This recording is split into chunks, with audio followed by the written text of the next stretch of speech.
Ang Diyos, Diyos ang gugma, kag paghukom. Apang mga utod, ang paghukom sang Ginoo matarong sa pinakamatarong, kag ang iyang kaloy madalom sa pinakamadalom, nga indi matungkad.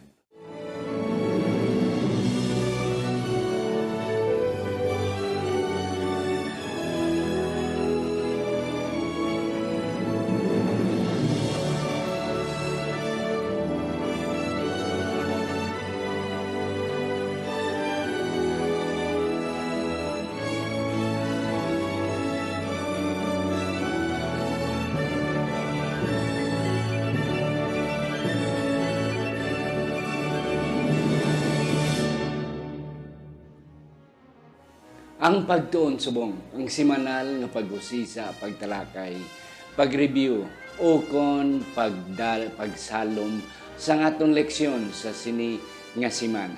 Isa ka Ilonggo o kon hiligay nun nga version sa aton Sabbath School lesson weekly. Ako si Pastor Luisito Tumado, ang inyo masunson nga host. Kagini nga programa ginadala sa aton Media Ministry Department sa aton iglesia diri sa Central Philippine Adventist College, diri sa Alegria Morsian, Negros Occidental, Philippines. Ang akon duwa subong kaupod, ang aton mga karaan kag mga season nga mga mangunog pangabudlay naton diri sa CPAC. Ang unang akon pakilala sa inyo, wala sang iban, si Pastor Dr. Victor C. Montaño. Siya ang aton nga Dean subong sang School of Theology diri sa CPAC. Dok, mayong adlaw sa imo. Mayong adlaw man, Dr. Mado, kag madamo nga salamat dalayan ang Ginoo sa imbitasyon nga ginhatag nimo sa aton. Nga sa diin aton naman liwat pagatun-an ang lesson. Lesson 5, kag ako nga ginatamyaw ang aton nga mga viewers nga padayon nga nagasuportar sa sini nga programa. Kag madamo ang salamat sa inyo man nga mapadayon nga pagpangamuyo sini nga programa. May the Lord bless you. Yes, thank you, Doc Victor. Ang ikadwa na akong nga pakilala sa inyo, son, mga kauturan, ma-ordain siya sa aton nga ministry. Wala sang iban si Sir Jared, soon to be pastor, Makalipay, mga kauturan. Siya, isa sa aton mga professors diri sa aton nga School of Theology at the same time, siya ang aton nga dean sa boys dormitory or men's dormitory diri sa CPAC. Sir Jared, mayong adlaw sa imo. Mayong adlaw, Pastor, and may adlaw man Dr. Montaño. And sa aton nga mga nagasubaybay sa aton nga programa, mayong adlaw and madamo gid nga salamat sa inyong pagpadayon nga pagsuporta sa sining nga programa. Yes, si Jared Makalipay, mga kauturan, isa siya sa aton, as what I've said, isa siya sa aton mga sanaligan nga mga manunudlo sa School of Theology diri sa CPAC. Ang aton nga leksyon sa sini nga semana is lesson number 5. Apang sa hindi pa naton basahon ang aton sadsaran nga teksto, aton na naiduko ang aton mga ulo sa pagpangamuyo. Sa siningation Ginoo, yari kami nagaduko sa amon mga ulo. Amon ginadala sa imo Ginoo ang ini nga pagtuon sa karon nga gakabay pa. Nga ang balaan nga espiritu magadihon gid, mag-influensya sang tanan nga mga pangunauna sa amon nga nagadiscuss kag sabisan pa sa mga nagatanaw kag nagapamati sini nga diskusyon. Ginatugyan namon ini Ginoo, salamat sang influensya sang balaan nga espiritu sa sinigid nga tion sa ngalan ni Ginoong Hesus nga amon manunubos. Amen. Amen. Yes, Sir Jared, aton sadsaran teksto. Okay, ang atong sadsaran sa aton nga pagtuon subong makita sa Bugna, Kapitulo 14, versikulo 7. Diri nagasiling, kag nagsiling siya sang mabaskog nga tingog. Kahadlukin ninyo ang Dios, kag hatagi siya sang himaya, kay nagabot na ang takna sa iyang paghukom. Kag simbaha siya nga naghimo sang langit kag duta, sang dagat kag sang tuburan sang tubig. Yes. Doc Vic, Sir Jared, ang aton nga leksyon, lesson 5, the good news of the judgment. may ara bala nga maayong balita sa paghukom, no? Kung hukman kita, maayo bala ina. And that's our lesson this week. Okay. Kag ang aton leksyon naghambal, ang author, kag kita nakabalugid, nga kung may ara, tama, kaklaro nga mga presentasyon sa Biblia, isa sina, amo ang paghukom sang Ginoo. Any idea, sir? Introductory idea, Doc Vic. Nga aman, nga mo na. Pastor, ining konsepto bala sang paghukom, judgment. Tama ini ka seryoso ka. Seryoso kini. Labi na kung ikaw ara paghukman ka bala, ara kas tubangan sang isa Judge. ka hukom. Oo. Makaladlok ina siya, Pastor. Labi na kung sadaan ka. Nung makaladlok ina, apang nagpasalamat kita kay ang Biblia naghambal nga ang paghukom is a gospel. Gospel. It is an everlasting gospel. Klaro gid Wow. ginahambal sa Kanami nga Revelation idea. 14. Kag nga aman bangod kay ang aton nga Dios isa ka hukom. No. Gina take niya seriously ang existence ang sala. Kay kung wala sang hukom kag ang sala magapadayon, hindi ma-eradicate ang sala, I tell you, ining atong kalibutan ning universo natin Wala paglaom. Wala isang paglaom gid pastor. Yes. So pasalamat gid kang may-ara gid sang panghukom. Yes, kanami pastor, bago ko lang ginabatian niya ang inang imo nga idea nga ang paghukom is an everlasting gospel. Ang akon Sir Jared wala niya, ang everlasting gospel, ang pagkabatay lang ni Kristo sa cross. But now we will study mga kauturan why it is a good news. Kahit the everlasting, it's good news. Yes. And Sir Jared, ang isa pagid ka punto pang pumangkot sa aton nga introduction is that nga ang paghukom reveals the goodness of God. Yes. Nga ang paghukom reveals the goodness of God. Yes. Kay ato nakita sa atong leksyon, it also speaks about the attributes or the characteristic of God. Amen. That He is just Yes. and merciful. Merciful. Yes, and that's correct. That's why mga kauturan, aton tunan subong hangaaman nga mo ni sila. Why judgment is everlasting, and then why judgment nagapakita sang kadalom, sang kaluoy, kag mercy sang Ginoo. Yes, sa aton nga Sunday, nga ang the significance of the judgment hour, ang pagkaimportante sang paghukom sa oras sang paghukom. Yes, Doc Vic, I will give you the first blood. Why it is very important. Ginhambal diri sa pinadaya 14 nga ini siya tama ka importante, the judgment hour has come. Has come. Nag-abot kag yari na siya subong. Bangod kay kung atong tan-awon, we are in the great controversy context. May ara sa dakong inaway between good and evil. And in order to address the problem of evil, ang paghukom isa ka paagi sang Ginoo na ma-address niya, especially the eradication of sin. Kay may ara sang charges ang kaaway against sa aton Ginoo, hindi lamang against sa aton Ginoo kundi sa mga sumuludod ba niya. Kag pinaagi lamang sa paghukom, sa proseso sang paghukom, mapakita sang Ginoo kung kung matawag naton siya nga Dios ang hustisya. Kag Dios man sang kaluoy. Yeah. Hustisya kay nga man way siya katulog nga hindi niya pagtulugan bala ang sala. Himuong gid niya ang paagi nga i-address gid sala sang tao. Nga maluluyon siya bangod sa positive side sang paghukom ara ang pagka maluluyon sang Ginoo kay ang libro sang Daniel nagahambal sa aton nga judgment is in favor of the saints para sa iyang mga katawhan. Yes. So importante gid ining konsepto sang ginatawag nga judgment hour. Yes, and that's correct. Yes, some more ideas, Sir Jared. Yes, Pastor. Why?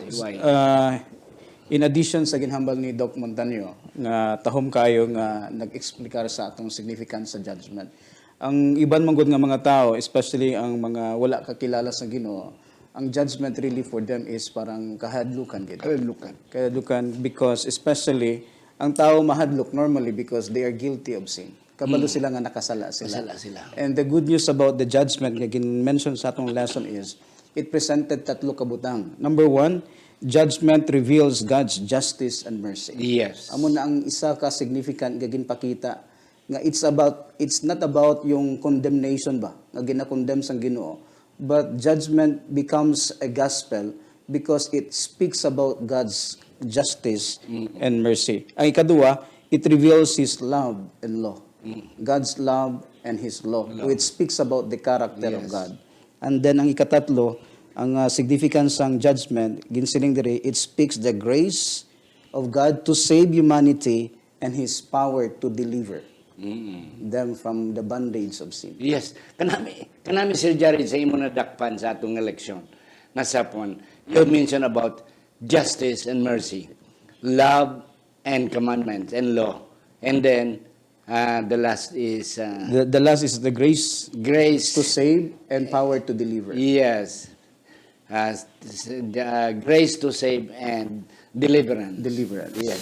And that's it. And then another point, Doc Vic and Sir Jared, ako nakita sa atong lections sa Monday, is that, as what you have said, ginakusar ang Ginoo nga hindi nami ang iya judgment. God is unfair by Satan. And then, many angels believe, 1/3 of the angels believe Satan. Oh, even though 2/3 ang nabilin, but God would like to show at last, once and for all, nga His judgment is really correct and true. Ang iyang dealings of judging Lucifer and that 1/3 of the angel is really correct. He would like to show to the whole universe once and for all. That's it. Yes. Imagine bala, Pastor, gintuga kita sang Ginoo, gintuga ang tanan sang Ginoo.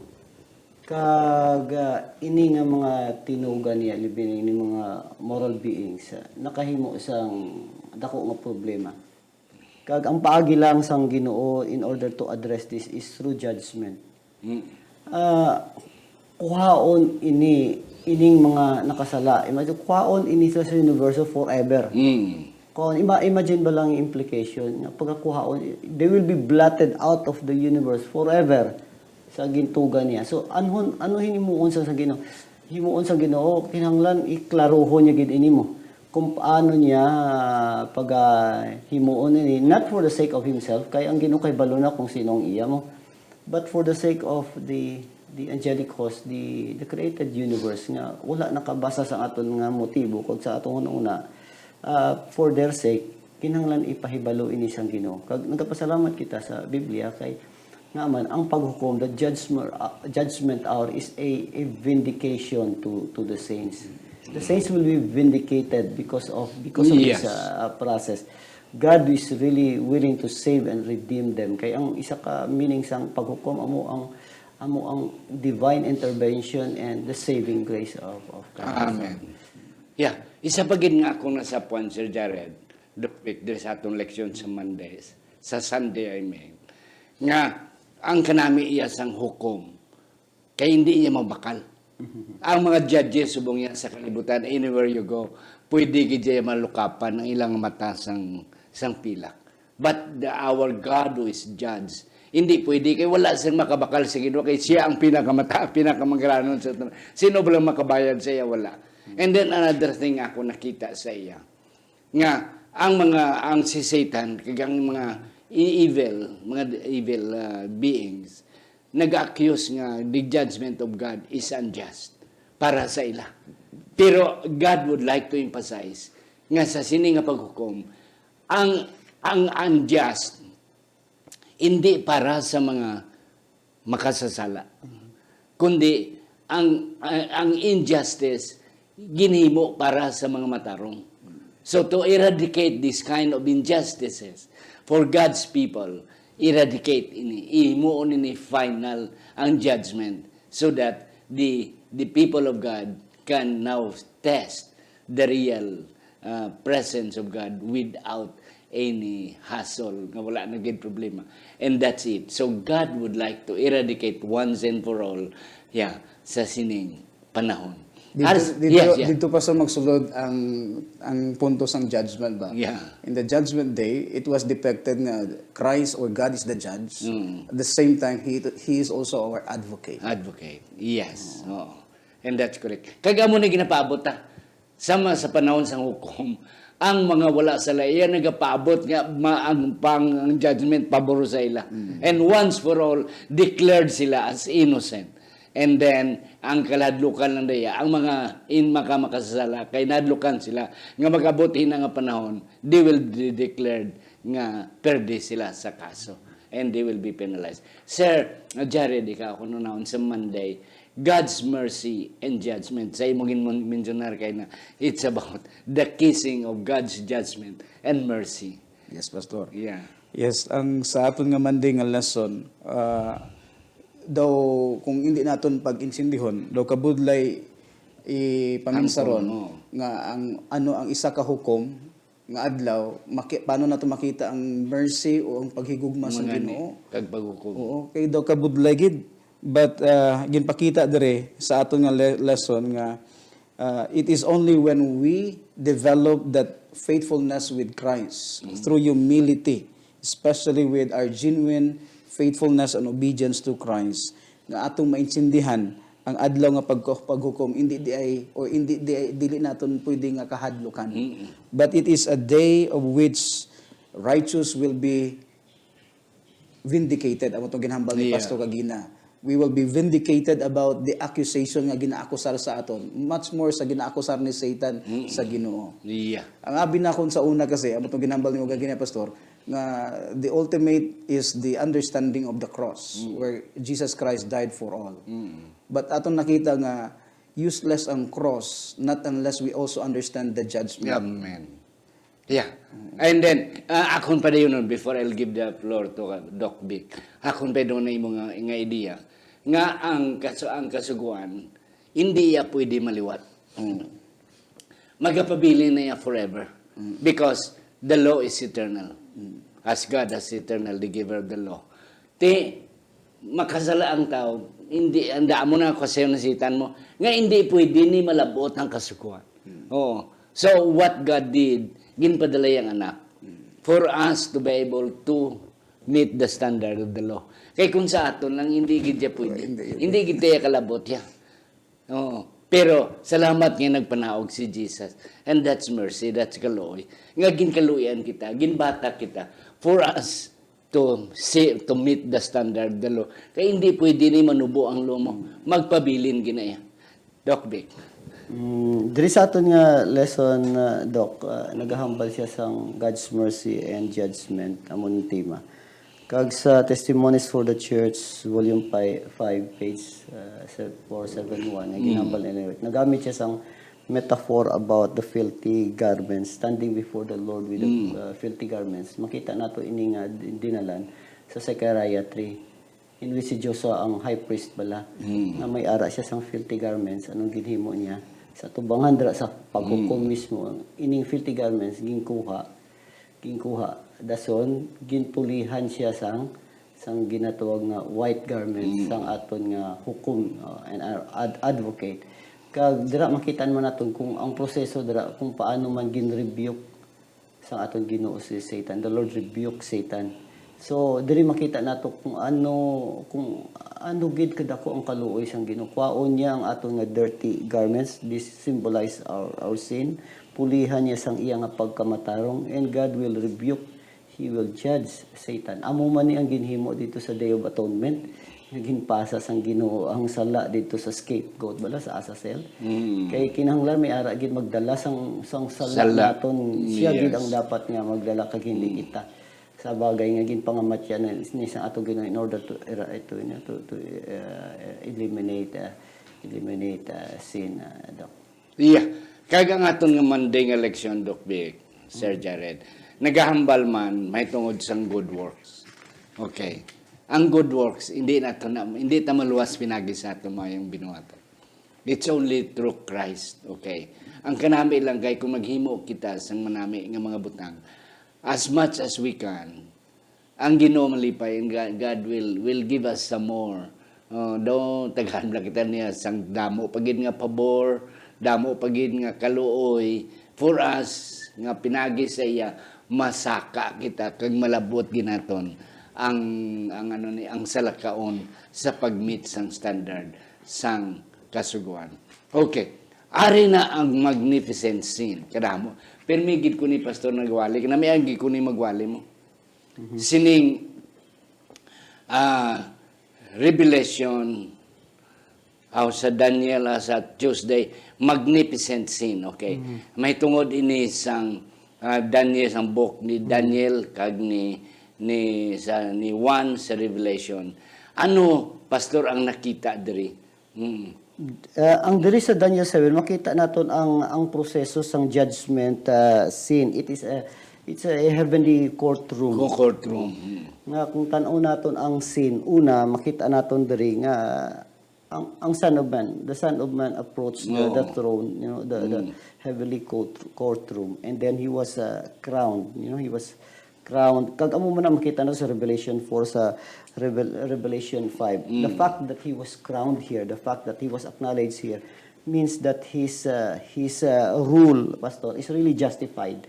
Ang iya pagpungko dito nga isip attorney, advocate namon, mediator naton, paghukom naton is really a justified position. Kag yes, pagkatapos sina makita nato sa proseso sina sa paghukom, the saints were awarded. Gitagaan sila mabasa nato the saints were justified really, they were awarded because judgment was given to the saints or in favor of the saints. So ang paghukom, ang proseso, ang resulta sang sina ang heavenly court para sa mga katawhan sang Dios, okay? Para gid ina sa katawhan sa Dios. Kag kung tan-aw nato ang ikatatlo nga scene sa pagkatapos tina the destiny of the rebellion mabasa nato sa Daniel 7 nga ang rebellion really created by the enemy of God was really addressed by God.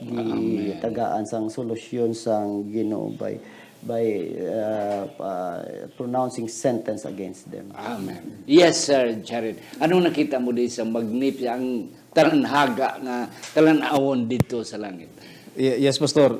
Kahong tong ginhambal ni Doc Vic, no, about sa nahitabo during Daniel's time and then pag-abot sa Revelation. And ang akong nanamian diri, Pastor, because in the experience of God's people nga gin-persecute sila, and grabe ang ilang accusation sa ila. And then sa cross pa lang, it speaks great love and mercy sang Ginoo. Okay. And it continues even pag-abot sa langit during the final judgment. Because God Himself, according sa atong lesson, nagapungko as the righteous ruler, righteous judge. Wala sang sa kalibutan kasi kung may kwarta ka lang, amola na mo. Amola na. But in the amo naging pakita nga when Christ sits on the throne, Supreme Court na nimo. Pag si Christ ang nagapungko, everything is fair. Yes, fair. Everything is presented with love and His mercy. Yeah. Kag isa pagin nga ako nakita diri bala nga sa nakita ni Daniel kag nakita ni Juan. Okay, nga sa judgment court sa langit. Thousands and thousands upon thousands naga-witness. Everybody is anxious. Including angels. Including angels. What? Wala no ang mahitabo. But yet, we are assured. Amo na nga ginsulat ang Daniel prophecy kag ang Revelation because it is a good news. It is an assurance nga bisan kalawat-awat. But yet, vindication ang mahitabo. Nga ang mga matarong magmadinalagon dyan kasi lang nagisang Ginoo ako ang kadalagan kung ka mo lang upod sa akon we will have all the victory. Yes.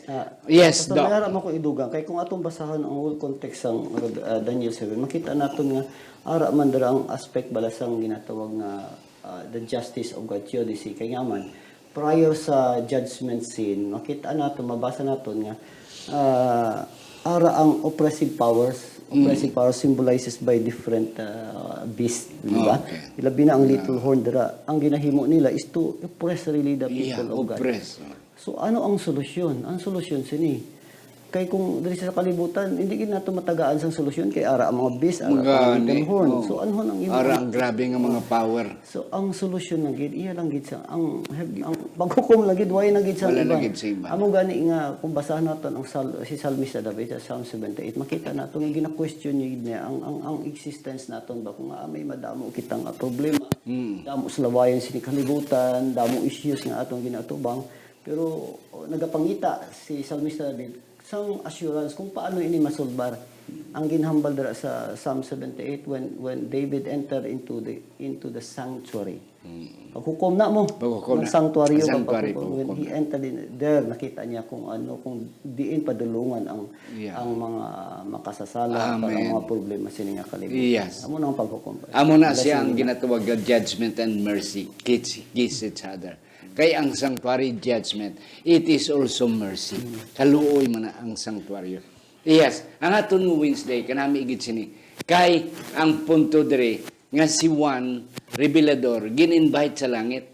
Oh, come saka dire. Not actually ang iyagin nga physical, but siguro ang iyang espiritu nga nagsiling saka dire. Pagsaka ni Juan, mabasa nato na sa Revelation chapter 4. Pagsaka ni Juan hasta sa Revelation 5, pagsaka niya dito, surprise gid siya. Surprise of all surprise. Kay nakita niya ang throne. And then someone sitting on the throne. Amo ang Lamb of God.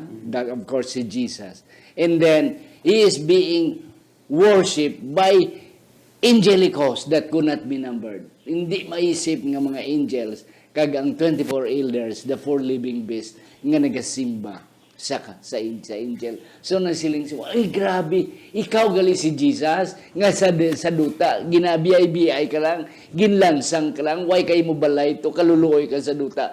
Ikaw gali, amo ang tagiya sa bilog ng universo. That was the real surprise of John.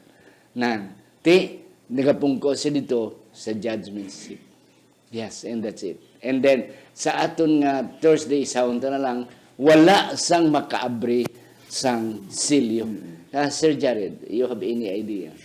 Wala sang makaabri sang silyo Yes. except only of Jesus Christ. Jesus Christ. Yes. Amo ni ang pinakatahong because it gives us not only the good news about judgment but also hope. Yes. Nga there is no impurity pag-abot sa judgment.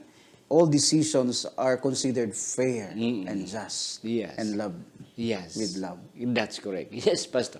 Any idea why it's only the Son of Man, it is only the root of David that can open the 7 seals? Makita to sa Revelation chapter 4, Pastor. Revelation 4 and 5 ni siya mo ang sa Wednesday lesson. Wednesday lesson. So sa Revelation 4, makita nato ang divine throne room of God. Amo lang tema.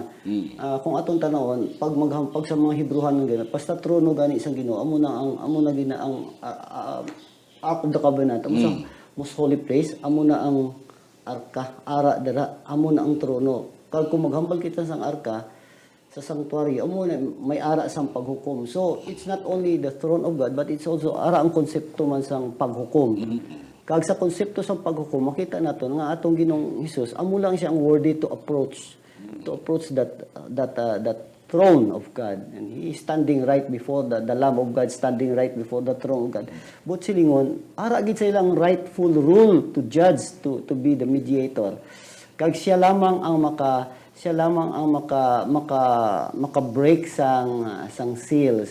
Because he is worthy, he is the overcomer. Amo nang ginhambal dira sa Revelation, he overcomes the world. So siya lamang ang may poder sa paghandle kung ano ang mga nagakatabo diri sa kalibutan, kay siya lamang ang naka-experience kung ano ang ginabatyag sa mga tao nga ginabiay-biay, ang mga tao nga gina-persecute, ang mga tao nga nakaagi ang pag-antos. These are existential questions nga dapat mahibal-an, masabat sang tao kag mahibal-an man naton nga ang Ginoong Hesus lamang ang saranggid nga maka-address nga problema nga atong atubang sa buong Pastor. Kay man naghilibion ni si Juan mo sang dito sa langit. Hilibion siya nga I wept and wept. because no one is worthy to open the seal. Sang scroll ta nga may pito ka silyo. And then one of the elders said to him, John, don't weep. There is one, the root of David, the son of man, can open. Ang ako nakita di pastor nga punto man, isa is that, hindi pwede ang angels. Oh. I might be wrong as well. Nga I might stand me corrected. Nga bisan ang amay hindi pwede makaabri ang asilyo. It's only Jesus because Jesus has been a man. God siya, kag Diyos man siya. So in that dual capacity, He is now worthy to open the seal. Kaya para ina ang silyo na, ang scroll na, para na sa tawhanon nga katungod mo. That's for the benefit of human beings. Ini nga tabo sa Revelation 4 and 5, it's, ang background sini ara makita nato sa Old Testament in which ang newly crowned king taga-butangan sang kwan, butangan sang crown, kag tagaan sang selyo. Kay sa sina nga selyo yara dira nakabutang ang covenant relationship sang hari kag sang tao kag sang Ginoo. Kay ara nakapasad ang para sulugoon sa kasuguan sang Ginoo nga dapat sundon sang hari. So makita natin nga there is a Revelation 5, this was the installation of Jesus Christ being the high priest. Amen. High priest siya dito, Yes, pastor. and that's good. As a high priest, siya lang mga may katungod pa, pastor, to deal with our issues here because siya lang manggid ang aton nga maluluwas sa Amen. So rin ang gid, Pastor Jared and Pastor Vic. Wala na kita panahon, it's over na. So at least mga kauturan nato natunan is about the judgment. Nga hindi na po dapat kahadlukan because we have an advocate, we have a judge. Nga hindi pwede mabakal mga kauturan. Kag tungod sina ang matarong magamataro pagid, ang mga malauton magamalauton pagid. Yes, Doc Vic, imong last word. Mga kauturan, ang paghukom hindi dapat kahadlukan. Ang libro sang Daniel nagahambal siya nga judgment was passed in favor of the saints. Para gid sa aton nga mga katawhan nga padayon nga nagasunod sa aton nga Ginoo. Let us all remember nga sa karon ang atong Ginoo, our Lord Jesus Christ is our high priest. Nakahibalugid siya sang aton nga balatyagon. May madamo kita nga problema sa sini nga kalibutan apan kita nagalaom kag nagasalig nga pinaagi sa aton righteous nga hukom siya ang magabulig sa aton sa mga problema nga aton ginatubang. Amen. Yes, Sir Jared. Yes, mga kauturan, atong dumdumon nga ang judgment is not about looking faults or mistakes sa aton. But judgment speaks about the goodness and the great love of Jesus Christ for us. Amen. Mga kauturan, as what Doc Vic and Pastor Jared mentioned, hindi natin dapat kahadlukan. Mga kauturan, dapat gid natin gani nga paabuton, nga pabuton tani subong na magkaukom ang Ginoo agudto nga ang aton nga mga pag-akusar sa aton, ang aton mga kapipitan nga ginahimo sini mga sapat nga mga mapintas, magauntat mga kauturan, and then ma-vindicate kita, matagaan kita sa hustesya, kag magaupod kita sa Ginoo sa wala sing katapusan. Sa hindi pa magpangamuyo si Doc Vic, mga kauturan. Ako na pasalamatan ini ang aton mga sponsors nga sa aton mga kauturan wala gid kita mahimo kung wala ni sila. Ang mga mag-asawa Jet and Susan Caro, Iboy and Jessica Malabanan, Mark and Meryl Mendoza, Joan and Myla Susana, John Luciano and Goldie Joligi Jr., Doc Erwin and Dr. Rhoda Hardinico, Ido and Fimidon Vandes, Bin and Chiri Berayon, mga magulutod nga Jimmy Anili and Marlene Trino, kag ang mga magulutod Gina Federo Ilumer, kag si Sir Alex Pehedero. Kabay pa ang Diyos magkapakamayo sa inyo. Akon pang bayon si Doc Vic sa pagsira sa aton nga pagtuon. Ginahatag namo ng pagdayaw, pagpasalamat kag pagsimba dira sa imo Ginoo. Bangod yara kami sang pinakamataas sa sardote dira sa sanktuaryo. Nga karon siya lamang ang takos nga magadala sang paghukom para sa imo nga mga katawhan. Nagapasalamat kami sa mayong balita Ginoo nga pinaagi sa paghukom tagaan nimo sang kasulbaran ang tanan namon nga pag-anto sa sini nga kalibutan bangod sa ginhimo sang kaaway, batok sa imong katawhan kag batok man sa imo. Madamo nga salamat sa imong kaalwan, kaayo kag kaluoy, bangod sining Ginoo nga ang paghukom hindi dapat kahadlukan kundi dapat namon pasalamatan kag dapat namon i-welcome kay amo ini ang unod sang mayong balita ang amo nga ginadala Ginoo. Madamo nga salamat sa sini nga pagtuon kag sa pagbulig nimo sa amon kabay pa ikaw magabendisyon sa mga kauturan nga padayon nga nagabantay sa sini nga programa ikaw man magaupod sa ila sa ngalan ni Jesus kami nagapangamuyo. Amen. Amen.